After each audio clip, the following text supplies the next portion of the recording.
কয়েক মাস আগেও এই ভবন ছিল বাংলাদেশের ক্ষমতার কেন্দ্রবিন্দু। দিনরাত নেতাকর্মীদের পদচারণায় মুখরিত থাকত দেশের প্রভাবশালী মন্ত্রী এমপিদের আনাগোনায় গমগম করত এর প্রতিটি কোণ। কিন্তু গত ৫ আগস্ট ছাত্র জনতার গণ অভ্যুত্থানে শেখ হাসিনার দেশত্যাগের পর সেই চিত্র এখন সম্পূর্ণ বদলে গেছে। চকচকে সেই ভবন এখন কেবলই ধ্বংসাবশেষের প্রতীক। এখন এই ভবনের নিচতলা পরিণত হয়েছে পথচারী আর ফুটপাতের ব্যবসায়ীদের জন্য শৌচাগারে, আর উপরের দরজা জানালাবিহীন কক্ষগুলোতে অবাধে যাতায়াত শুরু করেছে ভবঘুরে ও মাদকসেবীরা। স্থানীয়দের অভিযোগ, রাত নামলেই এখানে চলে মাদক সেবন সহ নানা অনৈতিক কর্মকাণ্ড। দিনের বেলায় মাদকাসক্তদের তেমন আনাগোনা চোখে না পড়লেও সন্ধ্যা হলেই মাদকাসক্ত এবং যৌনকর্মীদের আনাগোনা বেড়ে যায় গুলিস্তানে অবস্থিত আওয়ামী লীগের কেন্দ্রীয় এই কার্যালয়ে।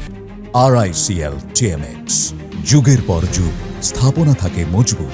পুলিশের নাকের ডগা দিয়ে কারবারিরা এখানে অবাধে করছেন মাদক ব্যবসা।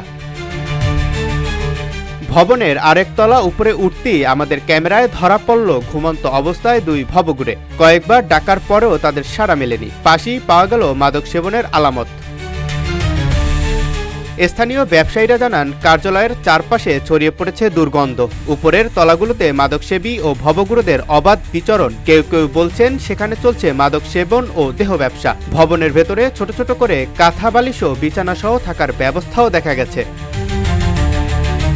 রাজনৈতিক বিশ্লেষকরা মনে করছেন এটি কেবল একটি ভবনের ধ্বংস নয়, এটি দীর্ঘদিনের একদলীয় আধিপত্যের পর সাধারণ মানুষের ক্ষোভ, হতাশা এবং বঞ্চনার এক প্রতীকী প্রতিফলন। এই ভবনটি একসময় ক্ষমতার কেন্দ্রবিন্দু ছিল, এখন তা যেন এক পরিত্যক্ত পরিসর, যেখানে অনৈতিক কার্যক্রমও ঘটছে বলে অভিযোগ।